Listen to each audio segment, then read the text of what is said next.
அது வந்து கண்டிப்பா ஏற்றுக்கொள்ள முடியாது. பிரதானத்துவம் இந்த கூட்டத்துக்கு கூட்டப்பட்டது. ஏன் இவ்வளவு ஒரு கன்ஃபியூஷன்? நான் ரொம்ப சிம்பிளான ஒரு கொஸ்டின். அவருக்கு வேற எந்த விதமான ரைட்ஸும் கிடையாது. வணக்கம், நேர்பட பேசு நிகழ்ச்சிக்கு வரவேற்கிறோம். மாவட்ட செயலாளர்கள் கூட்டத்தை கூட்டியிருக்கிறார் அதிமுகவின் பொதுச் செயலாளர் திரு எடப்பாடி பழனிசாமி. பொதுக்குழுவை கூட்டுங்கள், விவாதிப்போம் என்று அதிருப்தி அணியைச் சேர்ந்த திரு சண்முகம் அணி தரப்பு வலியுறுத்தி இருக்கிறது. இதான் இன்றைய நேர்பட பேசுவின் பேசுபொருள். அதிமுக பிளவு யார் கை ஓங்கும் என்ற தலைப்பில் பேச இருக்கிறோம். மூத்த பத்திரிகையாளர் திரு ஷியாம் பங்கேற்றிருக்கிறார். முன்னாள் நாடாளுமன்ற உறுப்பினர் திரு கே.சி. பழனிசாமி இணைந்திருக்கிறார். பத்திரிகையாளர் திரு பாக்கி பங்கேற்றிருக்கிறார். பத்திரிகையாளர் திரு பிரகாஷ் இணைந்திருக்கிறார். வணக்கம் விருந்தினர்கள் அனைவருக்கும். திரு ஷியாம், இரண்டு தரப்பு அறிக்கைகள், பேட்டிகள் இவற்றையெல்லாம் வைத்து பார்க்கும்போது இரண்டு தரப்புல ஏதேனும் ஒரு தரப்பு அல்லது இரண்டு தரப்பு இறங்கி வந்திருக்கிறதா தெரியுதா இந்த இடைப்பட்ட நாட்கள்ல? இல்ல இரண்டு தரப்புமே தங்கள் நிலைப்பாட்டுல அப்படியே உறுதியாக இருக்கிறார்களா? இறங்கி வந்திருப்பதாக தெரியவில்லை. என்ன காரணம்னா, மாவட்ட செயலாளர்கள் கூட்டம், அவங்களும் கூட்டுற கூட்டம் கிட்டத்தட்ட பழைய மாவட்ட செயலாளர்கள் தான். எடப்பாடி பழனிசாமி அவர்கள் நியமித்த புதிய மாவட்ட செயலாளர்கள் உள்ளிட்ட 81 பேர். அப்படிதான் உண்மையான கணக்கு. அப்போ பொதுக்குழு கூட்டணும், இது அவங்க கோரிக்கை. பொதுக்குழு இப்போதைக்கு கூட்ட வேண்டாம் என்பது இபிஎஸோட எண்ணம். அப்படி என்றால் போட்டி பொதுக்குழுக்கள் நடக்கும் என்பதுதான் எனது கருத்து. காரணம், இதற்கு முன்பு 96 தேர்தல் தோல்வி, 4 சீட் அதிமுக, ஜெயலலிதா அவர்களே தோற்று போனார்கள். அதற்கு பிறகு திருநாவுக்கரசன் தலைமையில எல்லாரும் கொடி பிடிச்சாங்க. 97 கடைசி, 98 ஆரம்பத்துல 2 போட்டி பொதுக்குழு. 97 கடைசி நான் நினைக்கிறேன், பிரகாஷ் கூட என்னோட நினைவை திருத்தலாம். 97 கடைசினா 2 போட்டி பொதுக்குழு ஒரே நாள்ல நடந்துச்சுங்க. ஒரே நாள்ல 2 பேருமே பொதுச் செயலாளர் தேர்ந்தெடுத்தாங்க. ஒன்னு திருநாவுக்கரசன், இன்னொன்னு ஜெயலலிதாமா. எப்படி அது முடிஞ்சது அப்படின்னா, திருப்பி பிடி தினகரன் ஜட்ஜ்மெண்ட்ல தான் முடிஞ்சது. கோர்ட்டுக்கு போச்சு.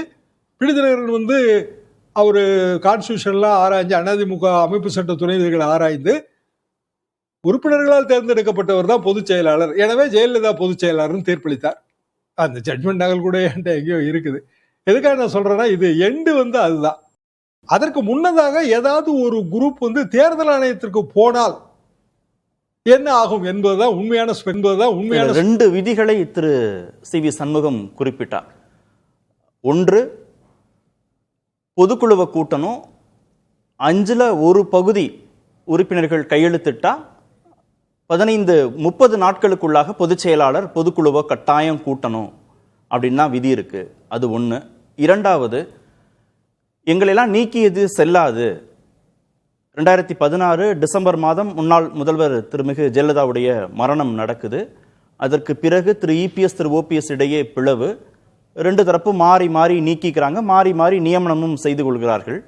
ஆனால் திருமிகு ஜெயலலிதா இறந்த அந்த தினத்தில் யாரெல்லாம் பொறுப்பில் இருந்தாங்களோ அவங்க தான் ஒரு வாக்களிக்கக்கூடிய தகுதியானவர்கள் பொதுக்குழுவில்.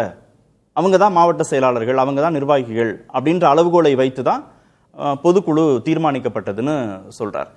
இந்த அடிப்படையில் பார்க்கிற போது போட்டி பொதுக்குழு நடத்துறதுல யாருக்கு லாபம் அதிகம்? இந்த அடிப்படையில் பார்க்க முடியாது. என்ன காரணம்னா, பொதுக்குழுவை யார் அப்ரூவல் கொடுத்தாங்களோ அவங்க டிமிஸ் ஆயிட்டாங்க, இறந்து போயிட்டாங்க. ஸோ இயல்பாக சட்டப்படியான நிலைமை என்னன்னா, அந்த தேதியோட அது பழைய பொதுக்குழு, அது சம்பந்தப்பட்டவர்கள், அவர்களுக்கான பதவி காலம் எல்லாம் கேள்விக்குறியாயிரும். இங்க அப்படி இல்லைங்க. பார்ட்டி கண்டினியூங் எஃப்ஐஆரா இருக்குது. ஆரின் அதர்வேர்ட்ஸ் ஏஃபார்ம் பிஃபார்ம்லாம் கையெழுத்து போட்டு எம்எல்ஏக்கள் தேர்ந்தெடுக்கப்பட்டு அதுக்கு பிறகு சில கூட்டங்களும் நடந்திருக்கின்றன, சில கடிதங்களும் பெறப்பட்டிருக்கின்றன. உண்மைத்தன்மை நமக்கு தெரியாது. அப்போ அதிமுகவின் பல விதமான பதவிகளில் இருக்கிறவங்க கண்டினியூ வராங்க அப்படின்னு தான் சட்டம் பொருள் கொள்ளும். அவங்களுக்கான பதவி காலம் ஒரு குறிப்பிட்ட தேதியோட முடிஞ்சிருத்துன்னு அப்படி பொருள் கொள்ளவே முடியாது.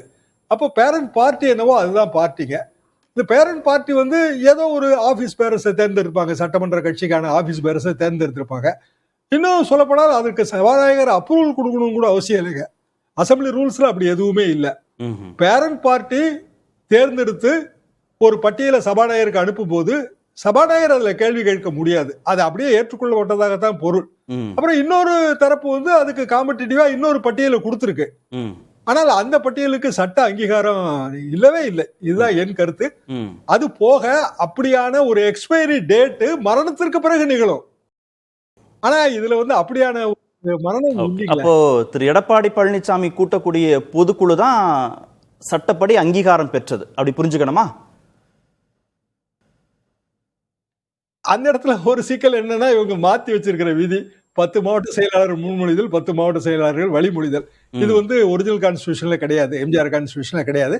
அப்புறம் மாத்தி இருக்கிறாங்க. தேர்தல் ஆணையத்துல அது அப்ரூவல் ஆயிருக்கோ இல்லையோ, சப்ஜெக்ட் டு கோர்ட் அப்படிங்கிற ஒரு 2 லைன்ல அதை சொல்லி முடிச்சிட்டாங்க. பெரிய அளவுக்கு அப்ரூவல் பண்ணல. வெப்சைட்ல பாத்தீங்கன்னா, புதிய தேர்தல் ஆணையத்தோட வெப்சைட்ல இந்த கான்ஸ்டிடியூஷன் தான் இருக்கு. அப்படின்னா இந்த 10-20 பேரு அது இபிஎஸ் அவர்கள் மாற்றி இருக்கிறார்கள். அதாவது வேற புதிய மாவட்ட செயலாளர்கள் உள்ள வந்திருக்காங்க, தலைமை கழக நிர்வாகிகள் உள்ள வந்திருக்காங்க. அப்படின்னா அந்த ஒரு கொஸ்டினை எடுத்துட்டு இவங்க தரப்பு கோர்ட்டுக்கு போலாம். கோர்ட்டுக்கு போக 2 தரப்பு யோசிக்குது. என்ன காரணம்னா, கோர்ட்டுக்கு போயிட்டா மேட்டர் பெண்டிங் பிஃபோர் கோர்ட்டா மாறிடும். இப்போ உதாரணமாக அவர்களுக்கு அமைச்சர் பதவி வேணும் அப்படின்னு நினைத்தார்கள்னா, கண்டிப்பாக மேட்டர் பெண்டிங் பிஃபோர் கோர்ட், எப்படி அமைச்சர் பதவி தர முடியும், இந்த கேள்விகள்லாம் வரும். எனவே 2 தரப்புமே கோர்ட்டுக்கு போறதுக்கு விரும்பல. தேர்தல் ஆணையத்துக்கு போனாலும் இதே பிரச்சனை தான் வரும். அப்ப இயல்பாக சிவிஎஸ் தரப்பு என்ன நினைக்குதுன்னா, இப்ப எப்படியாவது மினிஸ்டர் எக்ஸ்பான்ஷன் ஆகும், அதுல நம்ம மந்திரி ஆயிரலாம், அமைச்சரானா நமக்கான அந்த ஒளிவட்டம், அதிகார தோரணை, சுற்றி இருக்கிற படைவட்டாளங்கள் எல்லாம் கூடிரும், அது எடப்பாடி பழனிசாமி தரப்ப வீக்கெண்ட் பண்ணிரும் அப்படிங்கறது அவங்களோட எண்ணம்னு இன்னும் கேள்விகள் இருக்கு. நான் அடுத்த சுற்றுலையும் நான் உங்ககிட்ட வரேன். திரு கேசி பழனிசாமி, மாவட்ட செயலாளர்கள் கூட்டம் முடிஞ்ச பிறகு திரு ஆர்பி உதயகுமார் செய்தியாளர்கள்ட்ட சந்திக்கும் போது ரொம்ப புதுமையான முயற்சியா இருக்கு. ஒரு கட்சியில உறுப்பினர், அவங்களுக்கு வாய்ப்பு கிடைச்சா சட்டமன்ற உறுப்பினர், அவங்களுக்கு வாய்ப்பு கிடைச்சா அமைச்சர், அதெல்லாம் கட்சியா பொதுச் செயலாளரா பார்த்து கொடுக்கிற வாய்ப்புகள்.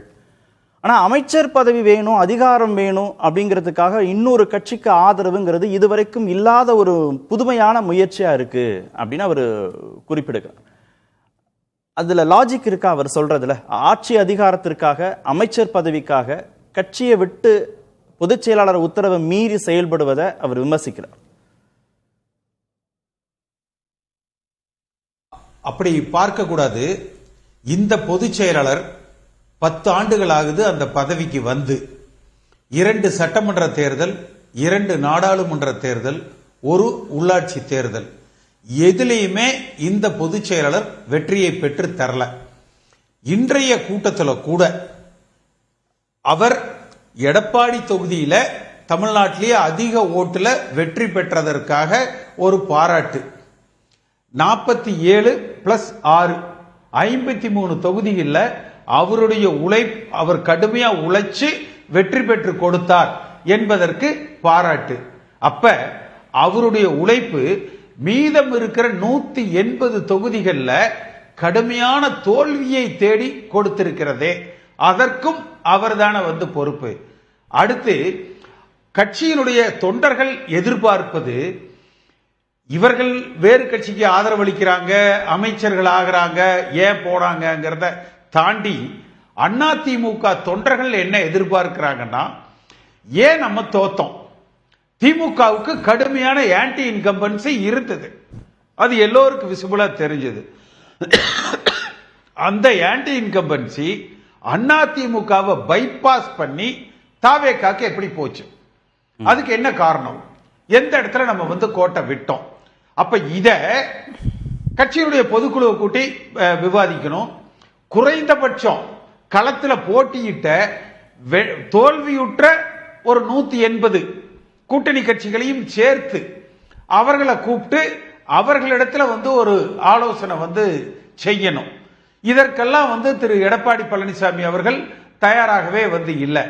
அதிமுக இரண்டாவது இந்த தேர்தல் ஒரு நல்ல விஷயத்தை தமிழ்நாட்டில் உணர்த்தி இருக்குது. எல்லா அரசியல் கட்சிகளுக்குமே பணபலம் முக்கியம் இல்ல, கட்சியினுடைய கட்டமைப்பு முக்கியம் இல்ல, அந்த லாஸ்ட் மைல் கனெக்டிவிட்டி முக்கியம் இல்ல, பப்ளிக் குட்வில், வோட்டர்ஸ் கான்பிடன்ஸ், இந்த 2 தான் முக்கியம் என்பதை நான் உள்பட திரு ஷியாம் அவர்கள் உள்பட எல்லோருக்குமே அது உணர்த்தி இருக்குது. ஏன்னா நம்மளே பேசும்பொழுதெல்லாம் என்ன சொல்லி இருக்கோம்? தாவேக்காக்கு கட்டமைப்பு இல்ல, லாஸ்ட் மைல் கனெக்டிவிட்டி இல்ல, ஓட்ட கொண்டாந்து சேர்த்த முடியுமா? இதத்தான் அவர்களுடைய பலகீனமா சொன்னோம். இதெல்லாம் எதுவுமே தேவையில்லை. பப்ளிக் குட்வில்லும் ஓட்டர் கான்பிடன்ஸ் இருந்தா போதும். அதெல்லாம் இப்பதானே புரிஞ்சிருக்கு. இன்றைக்கு திரு எடப்பாடி பழனிசாமி அதெல்லாம் இப்பதான் புரிஞ்சிருக்கு. தேர்தல் முடிவுக்கு பிறகுதான் தெரிஞ்சிருக்கு. உட்கார்ந்து ஆறாமற பேசணும்ல. 2019 நாடாளுமன்ற தேர்தலில் திமுகவுக்கு வெற்றி. 2019 நாடாளுமன்ற தேர்தலில் திமுக கூட்டணிக்கு வெற்றி. ஆனா ஆட்சியை தக்க வைக்கக்கூடிய நடந்த இடைத்தேர்தலில் ஆட்சியை தக்க வச்சார் திரு எடப்பாடி பழனிசாமி. 10 ஆண்டுகள் ஆன்டி இன்குமென்சிக்கு பிறகு ஒரு தேர்தலை, சட்டமன்ற தேர்தலை சந்திக்கிறாங்க. கூட்டணியாக 75 தொகுதிகளை அவர் தக்க வைக்கிறாரு. 24ல் பிரதமர் வேட்பாளரே இல்லாம, பாஜக கூட்டணி இல்லாம அவர் தேர்தலை சந்திக்கிறாரு. பின்னடைவு. 26ல் விஜய்ங்கிற ஒரு ஃபேக்டர் உள்ள வருது. பின்னடைவு. இதுக்கு எல்லாத்துக்கும் திரு எடப்பாடி பழனிசாமி தான் பொறுப்பு அப்படின்னு அவரை முழுவதுமாக காரணம் காட்டுவதுங்கிறது சரிதானா? இந்த ஃபேக்ட் எல்லாம் எதுவுமே இல்லையா? அப்ப நான் 53 தொகுதிகளில் வெற்றி பெற்றதற்கு எடப்பாடி பழனிசாமி தான் பொறுப்புன்னா, 180 தொகுதியில தோல்வியுற்றதுக்கு எடப்பாடி பழனிசாமி தானே பொறுப்பு. அடுத்து நீங்க சொல்றீங்க இப்பத்தானே இது தெரிஞ்சிருக்கு, இந்த last mile connectivity, money power, public goodwill தேவைங்கிறத. இதைய நீங்களும் நானும் உணர்றோம் இல்லையா? அத இன்றைக்கு எடப்பாடி பழனிசாமி உணர்ந்து அந்த கூட்டத்தில் பேசி இருந்தாருன்னா வே ஃபார்வர்டு. இல்லப்பா நம்ம எங்கேயோ தப்பு பண்ணிட்டோம். எதிர்ப்பு ஓட்டுகள் அதிமுகவுக்கு வராம எப்படி பைபாஸ் ஆச்சு? லாஸ்ட் மைல் கனெக்டிவிட்டி இல்லாம எப்படி தாவேகாவுக்கு மக்கள் இல்ல கட்சிக்குள்ள உட்கார்ந்து பேசாம எப்படி மக்கள் தானா போய் ஓட்டு போட்டாங்க? இல்ல எல்லாம் கரெக்ட். அத கட்சிக்குள்ள பேசணும், பொதுக்குழுல பேசணும், செயற்குழுல பேசணும், பொதுச் செயலாளரோடு பேசணும், முக்கிய நிர்வாகிகள்கிட்ட பேசணும். அப்படியான உரையாடல் நடக்கிறதுக்கு முன்பாக தாவேக ஆதரவுன்னு ஒரு நிலைப்பாட்டை எடுத்து பொதுச் செயலாளர் உத்தரவை மீறி தாவேக அரசுக்கு ஆதரவாக வாக்களித்து விட்டு, ஆனா இவர் தான் எங்களுக்கு பொதுச் செயலாளர் அப்படிங்கிறதையும் ஏற்றுக்கொண்டு, ரொம்ப முரண்பாடா இருக்குல்ல. கட்சி ஏன் தோத்துச்சு, ஏன் தாவேகாவுக்கு வாக்கு போச்சுன்னு பேசுற அம்சம் வேற. நாங்க தாவேக அரசுக்கு ஆதரவு கொடுப்போம், தாவேக கூட்டணிக்கு வரும்போது திரு எடப்பாடி பழனிசாமி அதை கண்டுக்கல, எங்களுக்கு ஆட்சி அதிகாரம் வேணும், எங்களுக்கு அமைச்சர் பதவி வேணும் அப்படின்னு ஒரு நிலைப்பாடு எடுக்கிறதுங்கிறது வேற. ரெண்டு முரண்பாடான புள்ளிகள் இல்லையா? இந்த இடத்துல தான் Edappadi Palaniswami lose his focus and get sidetracked often. நான் இதை உங்களுக்கு வேற மாதிரி தேர்தலுக்கு முன்பு சொல்லியிருக்கேன். அவர் ஓ பன்னீர்செல்வத்தை எப்படி வீழ்த்துவது என்று கவனம் செலுத்தினாரே ஒழிய ஸ்டாலினை எப்படி வீழ்த்துவதுன்னு கவனம் செலுத்தல. நீங்க ஸ்டாலினை வீழ்த்தி இருந்தீங்கன்னா ஓ பன்னீர்செல்வம் உங்களுக்கு பக்கத்துல உட்கார்ந்து இருப்பார். அதே போல இன்றைக்கு கூட நீங்க இவர் சிவிஎஸ் தரப்புல, சண்முக தரப்புல என்ன செய்யறாங்கிறத மறந்துருங்க. நீங்க எப்படிப்பா இந்த விஜய் ஆட்சியை பிடிச்சாரு, எங்கப்பா நம்ம தப்பு பண்ணோம், எது அவர் நல்லா செஞ்சாரு, ஸ்டாலின் எதை நல்லா செஞ்சாரு, எங்க கோட்டை விட்டாரு. அடுத்த 6 மாசத்துல உள்ளாட்சி தேர்தல் வருது, அதிமுக வென்றே ஆகணும், என்ன செய்யணும் சொல்லுங்கப்பா என்று இன்றைய அரசாங்கத்தை வீழ்த்துவதை நோக்கி அவர் பயணித்தால் இவரை வீழ்த்த நினைக்கிறவர்கள் இவர் காலடியில் இருப்பார்கள். அப்ப இவர் எங்க பண்ணிடுறாரு, எப்படி கடந்து போக முடியும்னு நினைக்கிறீங்க? படிக்கிற குழந்தைகளுக்கு ஒரு பொதுச் செயலாளராக எப்படி சிவி சண்முகம் தரப்பு நடவடிக்கைகளை கடந்து போக முடியும் நினைக்கிறீங்க? சட்டமன்றத்துல அவர் பேச்சுக்கு எதிர் பேச்சு திரு வேலுமணி பேசுறாரு, அவர் பேச்சுக்கு எதிர் பேச்சாக திரு வேலுமணி பேசுறாரு. திரு எடப்பாடி பழனிசாமியை திரு விஜய் சந்திக்க வரல முதல்வரான பிறகு, ஆனா திரு சிவி சண்முகம் தரப்ப போய் சந்திக்கிறாரு. கொறடாவை நியமிங்க அப்படின்னு சபாநாயகர்கிட்ட கடிதம் கொடுத்தா அதற்கு சபாநாயகர் ஒப்புதல் கொடுக்கல. சரி, பொதுச் செயலாளர் உத்தரவு தான் இறுதியானதுன்னு சட்டம் இருக்கு, அந்த அடிப்படையில உத்தரவை பின்பற்றி இருக்கணும், பின்பற்றாம தாவேக அரசுக்கு ஆதரவு கொடுக்கறாங்க, அமைச்சராக போறோம் அப்படின்னு பேச்செல்லாம் வருது. இதெல்லாம் நடந்துட்டு இருக்கும்போது நீங்க அந்த தரப்பை விட்டுருங்க, தோல்வி குறித்து நீங்க ஆராயுங்க, அதை பத்தி பேசுங்கிறது எப்படி அவருக்கு சாத்தியமா இருக்கும் திரு பழனிசாமிக்கு? இரண்டு தரப்புமே சட்ட போராட்டத்துக்கு தங்களை தயார் செய்து கொண்டு இருக்கிறார்கள். ஏன்னா இன்றைக்கு கூட பாத்தீங்கன்னா எல்லா மாவட்ட செயலாளர் கூட்டமுமே பொதுச் செயலாளர் தலைமையில தான் நடக்கும். இதுவரை எல்லா மாவட்ட செயலாளர் கூட்டமும் பொதுச் செயலாளர் தலைமையில தான் நடந்திருக்கு. இன்றைக்கு தான் முதல் முறையாக மாவட்ட செயலாளர்கள், தலைமை நிலைய செயலாளர்கள் கூட்டம் ஒரு அவைத்தலைவர் தலைமையில நடந்து பொதுச் செயலர் முன்னிலையில நடந்திருக்குது. அப்ப இதனுடைய நோக்கம் பாத்தீங்கன்னா ரெண்டு தரப்புமே சட்ட போராட்டத்துக்கு தயாராகிறாங்க. அப்ப இந்த சட்ட போராட்டத்தை பாத்துக்கிறதுக்கு இன்பதுரை இருக்காரு, அப்புறம் மீடியாவை பாக்குறதுக்கு உதயகுமார் இருக்காரு. நீங்க அரசியல் கட்சியினுடைய பிரதான நோக்கம் என்ன? அரசியல் கட்சியினுடைய பிரதான நோக்கம் ஒரு தேர்தலில் வெற்றி பெறுவது. ஒரு தலைவர் தான் மட்டும் வெற்றி பெறுவது அல்ல, தன் கட்சியை தான் நிறுத்துகிற வேட்பாளர்களை வெற்றி பெற வைப்பவர் மட்டுமே தலைமை பகுதிக்கு தகுதியானவர்.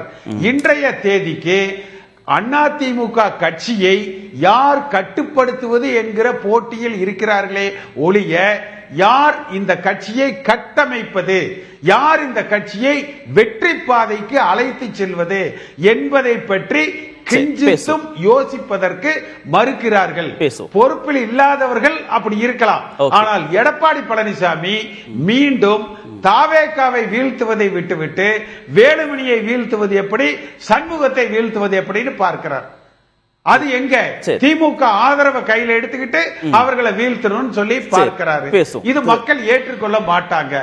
கட்சியை கட்டுப்படுத்தலாம், ஆனா தேர்தலை வெற்றி பெற முடியாது. ஓகே திரு பிரகாஷ், இன்று நடந்த மாவட்ட செயலாளர்கள் கூட்டத்தை வச்சு பார்க்கும்போது அவர் கட்டுப்பாட்டில் இருக்கா? திரு எடப்பாடி பழனிசாமி கட்டுப்பாட்டில் கட்சி இருப்பதாக ஒரு தோற்றம் வருதா, உணர்வு வருதா? கண்டிப்பா. இன்னைக்கு நடந்த மாவட்ட செயலாளர்கள் கூட்டத்தில் டோட்டலாக இருக்கக்கூடிய 82 மாவட்ட செயலாளர்களில் 80 மாவட்ட செயலாளர்கள் அந்த கூட்டத்தில் கலந்துருக்காங்க. புதுசாக நியமனம் பண்ணவங்களையும் சேர்த்து ரைட்டா 17 பேர் இல்லாமல் பாக்கி எல்லாருமே கலந்துக்கிறாங்க. பொதுச் செயலாளர் பேசுகிறாரு, அவர் தான் முன்னிலை வகிக்கிறாரு, அவர் பேசுகிறாரு. அவர் பேசும்போது கேட்டகாரிக்கெல்லாம் சொல்கிறார். இப்போ கேசிபி சொன்னதெல்லாம் சொல்கிறார். நம்ம 1,16,00,000 வாக்குகள் வாங்கியிருக்கோம், நமக்கும் தாவேக்காக்கும் கொஞ்சம் தான் வித்தியாசம். அதிமுக 3வது இடம் போனதுன்னு சொல்கிறாங்க. தாவேக்கா எத்தனையோ இடங்களில் 3வது இடம் போயிருக்கு. 11 மாவட்டங்களில் தாவேக்கா ஒரு தொகுதி கூட ஜெயிக்கலை, அவங்க போயிருக்காங்க. அதே மாதிரி திமுகவும் 3வது இடத்துக்கு போயிருக்கு. இது ஒரு மும்முனை போட்டி இருக்கக்கூடிய தேர்தலில் கொஞ்சம் பொய் சொல்லி தாவேக்காவினர் வெற்றி பெற்றிருக்காங்க. இதே வேலுமணியும் தங்கமணியும் தான் ஓபிஎஸ்ஸை நீக்கணும், சசிகலாவை நீக்கணும்னு சொல்லி பொதுக்குழுவில் வேகமாக பேசினாங்க. சிவி சண்முகமும் வேகமாக பேசினார். ஓபிஎஸ்ஸை நீக்கணும், ரத்து ரத்து ரத்துன்ற மாதிரிலாம் பேசினார். இவருக்கெல்லாம் நான் எவ்வளோ வாய்ப்பு கொடுத்தேன், எம்பி தேர்தலில் வாய்ப்பு கொடுத்தோம். இன்றைக்கி ஒரு எம்பியே நமக்கு கிடைக்காத அளவுக்கு வீணாக போயிடுச்சு. இன்றைக்கி அவங்க தாவேக்கால அமைச்சர் ஆகணும் அப்படின்ற ஒரு முயற்சியில் ஈடுபட்டுக்கிட்டு இருக்காங்க. அவங்க இவங்களுக்கு நெருக்கமானவங்க தான் திமுகவோட ஒரு கூட்டணி வச்சு, இது எடப்பாடியோட பேச்சு, திமுகவோட ஒரு கூட்டணி வச்சுக்கிட்டு அதிமுகவை அதிகாரத்தில் கொண்டு வரணும்னு சொன்னதெல்லாம் இவங்க பசங்க தான் போய் உதயநிதியை பார்த்தாங்க, அவங்கெல்லாம் பேசினாங்க. அதை நான் ஏற்றுக்கல, முழுசாக நான் ஏற்றுக்கல. இந்த மாதிரி தான் ஒரு சிச்சுவேஷன் வந்திருக்கு. இன்னைக்கு இந்த 25 பேரை நம்ம சட்ட ரீதியாக நீக்கணும்னா அது தாவேக்காவுக்கு சாதகமான ஒரு விஷயம். மொத்த எண்ணிக்கை 29 ஆகிடும், 209 ஆகிடும். 209 ஆனால் அவங்களோட 105 இருந்தால் போதும், அவங்க மெஜாரிட்டியை நிரூபிச்சுட்டு போயிடுவாங்க. நம்மளே அவங்க கையில் பால் கொடுக்குற மாதிரி விஷயந்தான். இப்போது நாங்கள் மாவட்ட செயலாளர் கூட்டம் கூட்டுறோம், அவங்ககிட்ட பேசணும்னு பார்க்குறோம். ஆனால் சிவி சண்முகம் என்ன சொல்கிறாரு, எங்கள் வீட்டுக்கு வாங்க பேசுங்க அப்படின்னு சொல்கிறாங்க. இல்லையே சார், பொதுக்குழு தானே கூட்ட சொல்கிறார், பொதுக்குழுவையும் கூட்ட சொல்கிறாரு. ஆனால் இப்போது சமரச பேச்சுவார்த்தைக்கு பொதுக்குழு கூட்டுறதுன்றது ஒரு லாங் ஸ்டாண்டிங் டிமாண்ட். சமரச பேச்சுவார்த்தைக்கு எங்கள் வீட்டுக்கு வாங்க பேசணும் அப்படின்ற மாதிரி சொல்கிறாரு. இதெல்லாம் நடக்காத வேலைகள். இது கட்சி ரீதியாக நம்ம சந்திக்க வேண்டிய விஷயங்களை நம்ம சந்திச்சே தீரணும். அதுல தோல்விக்கு பொறுப்பேற்கணும் திரு எடப்பாடி பழனிசாமி. தாவேகா கூட்டணியை கடைசி நேரத்தில் வேண்டான்னு சொன்னதுனால தான் இவ்வளவு பெரிய பின்னடைவை சந்திச்சிட்டோம், ஆட்சி அதிகாரத்துக்கு வராம போயிடுச்சு. தொடர்ந்து தோல்விகளையே திரு எடப்பாடி பழனிசாமி சந்திச்சுட்டு இருக்கிறதுனால இனிமே அவர் தலைமையில கட்சி செயல்படுவதை அனுமதிக்க முடியாதுன்னு திரு சிவி சண்முகம் தரப்பு வைக்கிறதுல எந்த நியாயமும் இல்லையா? இல்லை, ஒற்றை தலைமைன்னு எடப்பாடி பழனிசாமியை கொண்டு வந்ததே இவங்க தான், ரைட்டுங்களா? ஓபிஎஸ்க்கு சரி, அது எதுக்காக கொண்டு எதிராக வந்தாங்க? ஒற்றை தலைமைன்னு கொண்டு வந்தது இதுதான். இதுக்கு முன்னாடி அடைந்த தோல்விகள் எல்லாத்துலேயுமே வந்து அவரை நியாயப்படுத்தினதும் இந்த டீம் தான், ரைட்டுங்களா? கடைசியாக பாராளுமன்ற தேர்தலில் நடைபெற்ற தோல்வி இருக்கு இல்லைங்களா, அப்போ ஒரு பாஜகவை எதிர்த்து நின்னார். அப்பவும் அவர் கூட நின்னது இந்த டீம் தான். இந்த டீம் தான் எல்லாமே பண்ணிச்சு. இல்லை சார், ஓபிஎஸ்ஸை நீக்கணும் அப்படின்னு திரு சி.வி. சண்முகம் சொன்னாங்க, அந்த அணி சொன்னாங்க, நாங்கள் முடிவெடுத்தோன்னு சொல்றாருல. திரு ஓபிஎஸ்ஸை கட்சிக்குள்ள சேர்க்கணும்னு இந்த 6 பேர் கொண்ட குழு உள்ள போய் பேசினாங்க தானே. திரு மிகு சசிகலாவை உள்ள கொண்டு வரணும்னு பேசதானே செஞ்சாங்க. நீக்கும் போது உடந்தையா இருந்தார்கள். அப்புறம் கட்சி பலவீனமாகுதுங்கும் போது சேர்க்கணுங்கிற குரலையும் அவங்க வைக்க தானே செஞ்சாங்க. அது வச்சாங்கங்க. அதுக்குள்ள வந்து கொஞ்சம் தொலைவு தாண்டி போயிடுச்சு காலம், ரைட்டுங்களா? ரஜினிகாந்த் சொல்ற மாதிரி காலம் நின்று பதில் சொல்லும் அப்படின்ற மாதிரி இந்த காலம் வந்து கொஞ்சம் போயிடுச்சு. ஆனா ஓபிஎஸ்ஸையும் சசிகலாவையும் நீக்கணும்னு முழுக்க முழுக்க முடிவெடுத்தது இவங்க தானே. இப்போ இந்த பொதுக்குழு எக்ஸாம்பிள்லாம் சொல்றாரு ஷியாம் அண்ணன் கூட சொல்றாரு. இந்த பொதுக்குழுல பல பொதுக்குழுக்கள் ராட்டிஃபை பண்ணப்பட்டிருக்கு இல்லையா? அது ஜெயலலிதாவுடைய மறைவுக்கு அப்புறம் பல பொதுக்குழுக்கள் ராட்டிஃபை பண்ணப்பட்டிருக்கு. அதுல பல மாற்றங்கள் வந்து நடந்திருக்கு. சில பொதுக்குழு செல்லாதுன்னு சொல்லப்பட்டிருக்கு. சில பொதுக்குழுக்கள் செல்லாதுன்னு சொல்லப்படுது. சில பொதுக்குழுக்கள்ல நிறைவேற்றப்பட்ட தீர்மானங்கள் பொதுச் செயலாளர் உட்பட கோர்ட்ல வந்து கொஸ்டினிங்ல இருக்கு. எலெக்ஷன் கமிஷன்ல கொஸ்டின் செய்யப்பட்டது. இதெல்லாம் அதிமுகவுடைய பழைய நடைமுறைகள். இப்போ என்னன்னா, இந்த 25 பேரை கட்சி தாவல் தடுப்பு சட்ட பிரகாரம் ஹேண்டில் பண்ணா, எடப்பாடி ஹேண்டில் பண்ணா, இந்த 25 பேருக்கும் பதவி போயிடும், ரைட்டுங்களா? அதுக்கான எக்ஸாம்பிள்ஸ் வந்து நிறைய இருக்கு. சரி, ஏற்கனவே 18 பேருக்கு பதவி போச்சு. இல்ல அது திரு எடப்பாடி பழனிசாமிக்கு லாபமா நஷ்டமா? அதுதான் அங்கதான் எடப்பாடி பழனிசாமி ஒரு கொஸ்டினை வைக்கிறாரு. இவங்களை வந்து நம்ம வந்து இந்த சூழ்நிலையில நம்ம வந்து தாவேகாவுக்கு லாபமான ஒரு செயலை ஏன் செய்யணும்? ஒரு பை எலெக்ஷன் வந்தாலும் தாவேகாவுக்கு லாபம், முழுக்க லாபம். அதில் வந்து பாதி பேர் இவங்க தோற்பாங்க, பாதி பேர் ஒரு அலை அடிக்கிறதுனால ஒருவேளை தாவேகா ஜெயிக்கலாம் அந்த அலை அடிப்படையில். அது தாவேகாவுக்கு லாபம். 25 பேரை பதவி நீக்கம் பண்ணாலும் 209 ஆகக்கூடிய அந்த சட்டமன்றத்தில் 105 உறுப்பினர்கள் இருந்தால் மெஜாரிட்டி, தாவேகா முன்ன போயிடும். அதாவது எது நடந்தாலும் சரி அதுல வந்து தாவேகாக்கு லாபம் இருக்கு அப்படின்றது வந்து அது நடந்துடக்கூடாதுன்னு திரு எடப்பாடி பழனிசாமி நினைக்கிறாரு. அதுக்கான காம்ப்ரமைஸ்க்கு அவரு தயாரா இருக்காரு, எல்லாமே பண்றாரு. ஆனா இங்க இருக்கக்கூடிய பிரச்சனை வந்து இவங்களுக்கு இருக்கக்கூடிய அமைச்சர் பதவி ஆசை. இல்ல கட்சி பொறுப்புல இருந்து நீக்கிறவங்கள மீண்டும் அந்த பொறுப்புல நியமிக்காம சமரசத்திற்கு இவர் தயார்னு சொல்றதை அவங்க எப்படி ஏத்துப்பாங்க? சமரசத்துக்கு அவர் தயார். நீக்கிறது, போறது, வர்றது இதெல்லாம் வந்து ஒரு நிமிஷம் வேலை அவங்க கட்சியை பொறுத்த வரைக்கும். அதிமுக பலர் நீக்கப்பட்டிருக்காங்க, பலர் சேர்க்கப்பட்டிருக்காங்க. கேசி பழனிசாமி மாதிரி ஒரு எக்ஸெப்ஷன்ஸ் தான். சில பேர் அப்படியே போராளிகளாவே நின்றுகிட்டு இருக்காங்க. ஓகே, தாவேகா ஆதரவு நிலைப்பாடுங்கிறத விட்டுட்டு அமைச்சராகணுங்கிற முயற்சியை விட்டுட்டு திரு சி.வி. சண்முகம் தரப்பு திரு எடப்பாடி பழனிசாமியோட சமரசத்திற்கு வர தயாராயிட்டாங்களா? வந்தாங்கன்னா அவங்களுடைய எம்எல்ஏ பதவி தப்பும், கட்சி ரீதியான நடவடிக்கைகள் அவங்க மேல வராது, ரைட்டுங்களா? அவங்கள வந்து ஒரே ஒரு சாரி கேட்டா போதும், இணைச்சிட்டு போயிட போறாங்க. பொதுச் செயலாளர் நினைச்சா யாரை வேணா இணைக்கலாம், யாரை வேணா எதோ வேணா பண்ணலாம். பொதுச் செயலாளருக்கு வானளாவிய அதிகாரம் இருக்கு. ஸோ இந்த காம்ப்ரமைஸுக்கு தான் ஒரு ஏடிஎம்கே ஹெட் ஆகிட்டு இருக்கு. எடப்பாடி பழனிசாமி தலைமையிலான தலைமை வந்து இந்த மாதிரி ஒரு காம்ப்ரமைஸ்க்கு தான் ஹெட் ஆகிட்டு இருக்கு. ஆனா அங்க வந்து டபுள் ரோல் பிளே பண்றது தாவேகாக்கு இந்த ஸ்பிளிட் வேணும். ஆரம்பத்திலிருந்து லீமா ரோஸ் மூலமா, ஆதவ் அர்ஜுனுடைய உறவினர் மூலமா இவங்க இந்த ஸ்பிளிட்டை என்ஜினியர் பண்ணியிருக்காங்க. இவங்க தாவேகா இந்த ஸ்பிளிட் வந்து தாவேகாக்கு தேவையான ஸ்பிளிட். இந்த ஸ்பிளிட்டை கண்டினியூ பண்ணணும்னு தான் அவங்க விரும்புகிறாங்க. இது வந்து இப்படி ஒரு ரிஃப்ட்டுக்கு போச்சுன்னா இது வந்து அவங்களுடைய தகுதி இழப்பில் தான் போய் முடியும். இல்லை, தாவேகா தரப்புடைய விருப்பத்தின் அடிப்படையிலேயே திரு சி.வி. சண்முகம் அணி செயல்படுவார்கள் நினைக்கிறீங்க? அப்படிதான் இது வரைக்கும் நடந்துகிட்டு இருக்காங்க. தாவேகா அணியுடைய இன்ட்ரெஸ்ட்ல தான் அவங்க செயல்படுறாங்க. செயல்பட்டா அவங்களுக்கு ஆபத்து, அவங்களுடைய பதவிக்கு ஆபத்து, சட்டமன்ற உறுப்பினர் பதவிக்கு ஆபத்து. அதுல மாற்று கருத்தே கிடையாது. ஏன்னா நம்ம ஏற்கனவே பல ஸ்பிளிட்டை பார்த்துட்டோம். 18 எம்எல்ஏக்கள் இன்னைக்கு தினகரன் ஆதரவு எம்எல்ஏக்கள் எங்க இருக்காங்கன்னு தெரியல. தங்க தமிழ்ச்செல்வன், செந்தில் பாலாஜி மாதிரி ஒரு சில பேர் தான் அதில் மிஞ்சி இருக்காங்க, பாக்கி யாருமே மிஞ்சல.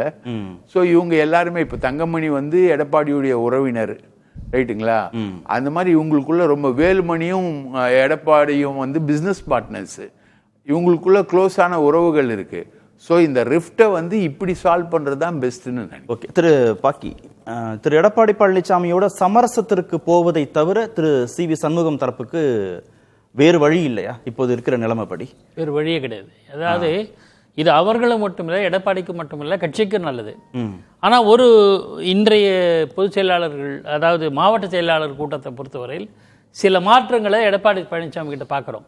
கடந்த முறை இல்லை, கடந்த காலங்களில் ஓபிஎஸ்ஸை சேர்க்க முடியாது, இது சசிகலா சேர்க்க முடியாது அப்படிங்கிற ஒரு பிடிவாதம்னு சொல்லுவாங்க. பிடிவாதங்கிற வார்த்தை கொஞ்சம் தவறாக இருக்கலாம், கொஞ்சம் சில விஷயங்களை இவங்களெல்லாம் கட்சியை விட்டு இன்னும் நீக்கல, அவர் எது கட்சி பொறுப்புல இருந்தா நீக்கி இருக்கு இல்லை, இதே சொல்லலை. ஆனால் பொறுப்புகளை, கட்சி பொறுப்புகளை தான் நீக்கிட்டாங்க. அப்போ அதையே வந்து சட்டத்துக்கு விரோதமானதுன்றாங்க.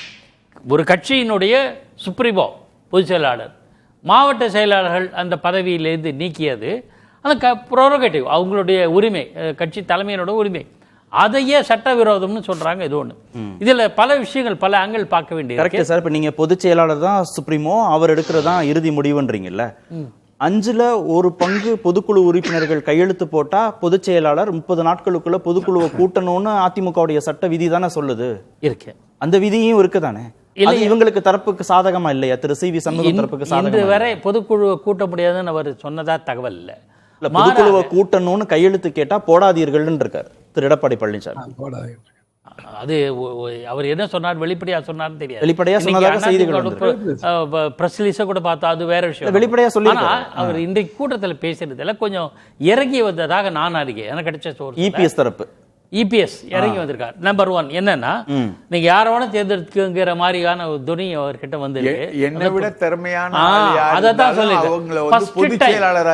அதாவது 10 ஆண்டுகள் அவர் அதிமுக பொதுச் செயலாளர் இருந்த காலத்துல முதல் முறையா தனக்கு ஒரு சக்சஸரை பாத்துக்குங்கப்பா, நீங்களே தேர்ந்தெடுக்குன்ற துணியில் சொல்லிட்டார். அதுவே வந்து அவர்கிட்ட ஒரு ஹெல்த்தி ட்ரெண்டா பார்க்கணும், கட்சிக்கு ஹெல்த்தி. அவரே வந்து இப்ப ஸ்டாலின் பாத்தீங்களா, அவர் பொறுப்பேற்கிறேன்னு சொல்லிட்டாரு. கலைஞர் கருணாநிதி 77 தோல்வி அடைந்த போது அதுக்கு பொறுப்பேற்க சொல்வது மட்டுமே, கட்சி பதவியை கூட துறக்க தயார்னு சொன்னார். மறுப்பு வந்தனால அவர் கண்டினியூ பண்ணார். அதே மாதிரி ஜெயலலிதா அம்மையார் கூட 89ல் கட்சி பொதுச் செயலாளர் பதவி துறக்கிறேன்னு சொன்னாங்க, ப்ரெஸ்ஸே கூப்பிட்டு சொன்னாங்க. பட் அவர் கண்டினியூ பண்ணாங்க. அந்த மாதிரியான ஒரு நிலைமைக்கு, பக்குவத்துக்கு ஐபிஎஸ் வந்தா மாதிரி தெரியுது இன்றைய இது ஒன்று. ரெண்டாவது, இந்த டிவிகேவோட கூட்டணி விஷயத்தில் ரொம்ப முரண்பாடாக சி.வி. சண்முகம் சொல்கிறாரு அப்படின்னு நான் நினைக்கிறேன். எப்படின்னா, இன்னைக்கு சொல்ல தாவேக்காவோட கூட்டணி போகணும்னு நினச்சோம், அதுக்கு வரமாட்டேனார், பிடிவாதமாக இருந்தார் அப்படின்னா. ஆக்சுவலாக நாம் எல்லாமே பல தளங்களில் விவாதிச்சிருக்கோம். கரூர் சம்பவத்துக்கு அடுத்து தலைவர், அந்த கட்சியோட தலைவர் விஜய் எங்கே இருக்கார், அதாவது வெளியிலே வராத ஒரு 10-15 நாள் வெளியே வராமல் இருந்தால, அந்த சமயத்தில் தாவேக்கா கொடியோட கட்சியினர் வந்து அதிமுக பிரச்சாரத்தில், எடப்பாடி பிரச்சாரத்தில் வந்தபோது அவர் என்ன சொன்னார், பிள்ளையார் சொல்லி போட்டாச்சு, ஒரு பெரிய கட்சி எங்களோட வருது. அதெல்லாம் நம்ம சில பேர் விமர்சித்தாங்க, சில பேர் கேலி பண்ணாங்க. எதுவாக இருந்தாலுமே ஹீஸ் ஓப்பன்னு தெரியுதுல்ல. சரி, அந்த டைமில் எந்த கட்சி வந்தாலும். இன்னொன்று சொன்னார், அதிமுக தலைமையில் பெரிய கட்சிகள்லாம் வருது, ஒரு மெகா கூட்டணி, அது நடந்ததா இல்லையா அதுவே டிபேட் வேறு.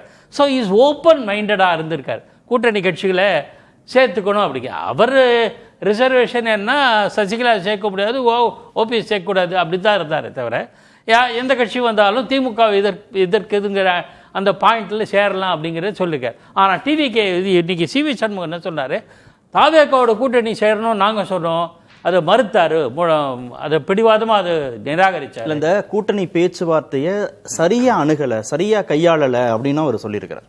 இப்பவும் சொல்லியிருக்காரு. கூட்டணி பேச்சுவார்த்தையில யார் முதல்வர்னு கொஸ்டினை எப்படி கையாளு, அது விஷயம் எப்படி கையாளு, எந்த கட்சி வந்தாலும் அது வரும் சார். செல்வி ஜெயலலிதா அம்மையாரும் விஜயகாந்தும் கூட கூட்டணி சேர்ந்தாங்க. அப்போ 2 பேரும் பண்ருட்டியார் தான் மத்திய. சார், இதுல நமக்கு திரு எடப்பாடி பழனிசாமி மீது திரு சி.வி. சண்முகம் தரப்பு குற்றச்சாட்டு வைக்கிறாங்கல்ல. ஆமா, அதுல திரு எடப்பாடி பழனிசாமி இந்த கூட்டணி தொடர்பா என்ன நிலைப்பாடு எடுத்தாரு, தாவேகா தரப்புல இருந்து என்ன டிமாண்ட் வச்சாங்க, அது ஏன் அது பிரேக் ஆச்சு, அதுக்கு ஏன் அதுக்கு ஒரு புள்ளிக்கு மேல அது ஏன் நகரலைங்கிறது யாருக்குமே தெரியல. யாருக்கு பிரேக் ஆச்சான்னு நமக்கு இனிஷியல் லெவல்ல இருந்துதானே தெரியாது, எந்த ஸ்டேஜில் இருந்ததுதான் தெரியாது. தாவேகா தலைவர் விஜயும் எடப்பாடி பழனிசாமியும் கூட சந்திச்சதா தகவல் கிடையாது.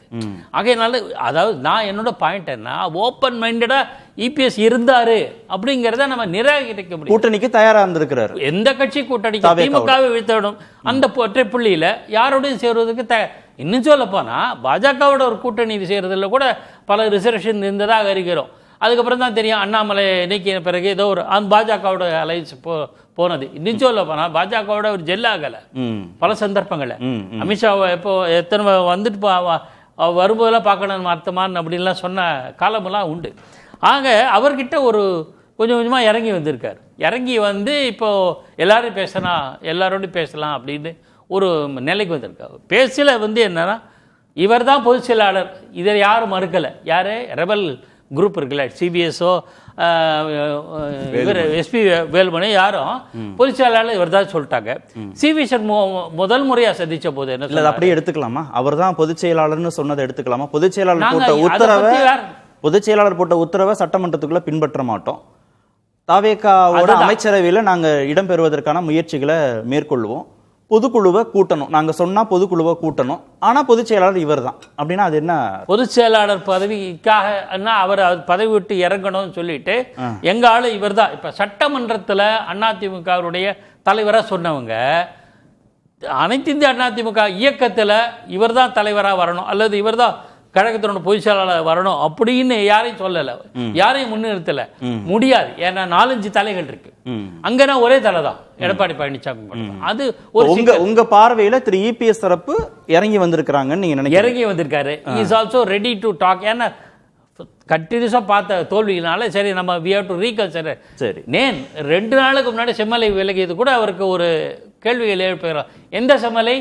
அவர் கிங் மேக்கர்ல அவர் தான் கிங்னு சொன்னா அந்த செம்மலை அப்படி பார்க்கணும். இல்ல இப்ப பொதுச் செயலாளர் பதவியை விட்டு கொடுக்க தயாராயிட்டாருன்றீங்களா? இல்ல அவர் பேச்சுவார்த்தைக்கு தயாராயிருக்காரு. கொஞ்சம் பிளெக்சிபிள் ஆக்கி நம்ம எல்லாம் டெமோக்ராட்டிக்கா செயல்படும். இனிமே அவரோட கடந்த காலங்களில் எல்லா தரப்பும் சொன்னது கேசி பழனிசாமி கூட சொல்லியிருக்காரு, ஒரு விவாதத்தில் சந்திச்ச போது சொல்லார், அதாவது யார் சொல்ல பேச்சும் கேட்க மாட்டாரு. இது ஒரு பரவலான கருத்து. அது ஒருவேளை அதுல ஒரு மாற்றம் வந்திருக்கலாம். அது இப்படி ஒரு மாற்றம் வந்தால் டெமோக்ராட்டிக்கா அந்த கட்சி எல்லாருடைய கருத்தையை விவாதிச்சு முடிவு பண்ணா பரவாயில்ல. இல்ல 81 மாவட்ட செயலாளர்கள் அவர் பக்கம் தானே நிக்கிறாங்க. சார் குறுக்கிட்டீங்களே சார் பிரகாஷ்? ஒன்றும் இல்லை சார், நீங்க கேட்ட ஒரே ஒரு கேள்விதான். அந்த பேச்சுவார்த்தை எங்க போச்சு, எப்படி நடந்தது, எங்க பிரேக்கப் ஆச்சு? அதிமுக தாவேகா 2 பேரும் பேசினாங்க. எனக்கு தெரிஞ்சு என்னுடைய சோர்சஸ் தான் விஜயும் எடப்பாடி பழனிசாமியும் நேரடியாகவே தொலைபேசியில் பேசிக்கிட்டு இருந்தாங்க. எங்கே பிரேக்கப் வருது அப்படின்னும் போது அந்த கரூர் இன்சிடென்ட் அப்போ அவர் சப்போர்ட் பண்ணி பேசினார். அதில் ரொம்ப கூலாயிட்டார் விஜய். எங்கே பிரேக்கப் வருதுன்னா யார் முதல்வர் கேண்டிடேட்டு அதில் தான் பிரேக்கப் வருது.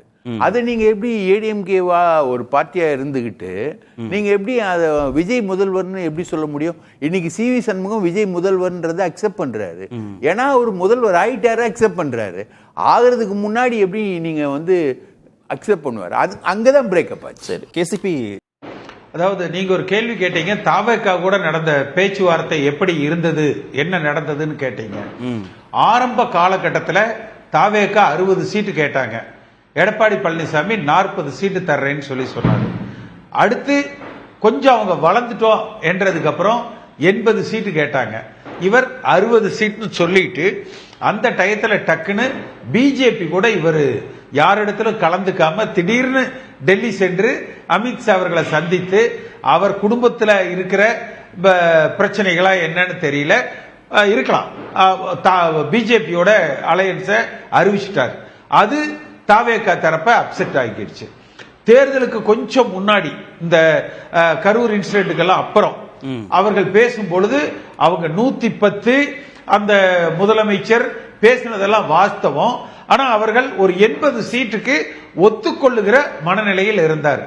எடப்பாடி பழனிசாமி இந்த அளவுக்கு தாவேகா வென்றுவிடும் என்றோ இந்த அளவுக்கு தான் தோற்று விடுவோம் என்றோ அவர் எதிர்பார்க்கல. அவர் எதிர்பார்த்ததெல்லாம் ஆன்டி இன்கம்பன்சி இருக்கு, பை டிஃபால்ட் அதிமுக வென்று விடலாம், கொஞ்சம் மெஜாரிட்டி வரலைன்னா நம்ம வந்து லீமா ரோஸுக்கு ஒரு சீட்டை கொடுத்து கட்சியில சேர்த்து வச்சுக்கலாம், அவங்க ஒரு பேச்சுவார்த்தை நடத்தியோ அல்லது தன்னோட பலத்தை பயன்படுத்தியோ தாவேக்காவை நம்ம கூட கொண்டு வந்துருவாங்க. இதுதான் அவர் போன டைரக்ஷன். இதுல தான் அவர் மிசரபிளி ஃபெயில்டு.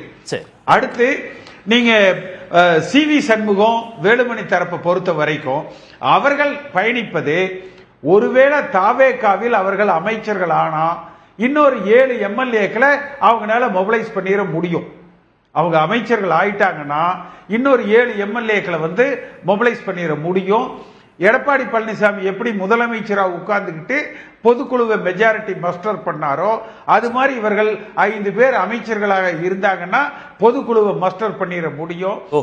எனக்கு ஒரு கேள்வி மட்டும் சுருக்கம் மேல அவர்களுக்கு கொஞ்சம் ஒரு கேள்விக்கு மட்டும் கொஞ்சம் சுருக்கமா, திரு டிடிவி தினகரன் தரப்பு திரு காமராஜையோ இல்ல அதிமுகவிலிருந்து வெளியே வரக்கூடியவர்களை சட்டமன்ற அமைச்சராக ஆக்கினீங்கன்னா நாங்க சிபிஐ விசாரணை கோருவோம் அப்படின்னு அவர் சொல்றார். திரு இன்பதுரை அதே மாதிரி சொல்றார், அதிமுகவிலிருந்து வெளியேறுகிறவர்களை அமைச்சராக்குனீங்கன்னா சிபிஐ விசாரணைக்கு நாங்க போவோம். இவ்வளவு பெரிய ரிஸ்க தாவேக்கா எடுக்க வாய்ப்பு இருக்கா? இனிமே திரு சிவி சண்முகம் தரப்புக்கு அமைச்சர் அகாமடேஷன் கொடுக்க தாவேக்கா முன் வருமா? இந்த டிடிவி தினகரன் தரப்பு திரு இன்பதுரை தரப்பு 2 பேருடைய அழுத்தத்தை மீறி இது என்ன ட்ரம்ப் ஈரான் மேல குண்டு போடுற விஷயமா என்ன? சிபிஐ போனா போயிட்டு போகுது, என்ன ஆயிட போகுது? வேலுமணிக்கு தெரியாத பாஜகவா, இவங்க பார்க்காத சிபிஐயா? தினகரன் கூப்பிட்டு உடனே போன் பண்ணி சிபிஐ டைரக்டர் வாங்க இவங்களை எல்லாம் புடிச்சு கையை கட்டி கூட்டிட்டு போங்கன்னா கூட்டிட்டு போயிடுவாங்களா? சரி, ஓகே. எல்லாம் அல்டிமேட்டா பாஜகவினுடைய வெறுப்பு என்ன? அவர்கள் எடப்பாடி பழனிசாமி தலைமையில் தொடர்வதை விரும்புகிறார்களா? தேவையான அளவுக்கு அவர் பாஜகவை காயப்படுத்தி வைத்திருக்கிறார். அது எதிர்த்தரப்புக்கு பலன் கொடுக்கும். ஓகே திரு ஷாம், மூன்றா பார்த்தோம்னா, ஒன்று பொதுக்குழு பலம், இன்னொன்று ஒருவேளை தாவேக்கா அமைச்சரவையில் அமைச்சர்களாக இடம்பெற்று அதன் மூலமாக கிடைக்கக்கூடிய அதிகார பலம், மூன்றாவது கூட்டணியான பாஜக தரக்கூடிய பலம். இந்த 3 பலம் அடிப்படையில் அதிமுகவில் யார் கை ஓங்க வாய்ப்பு இருக்கு? எடப்பாடி பழனிசாமி கை தாங்க ஓங்க வாய்ப்பு இருக்கு.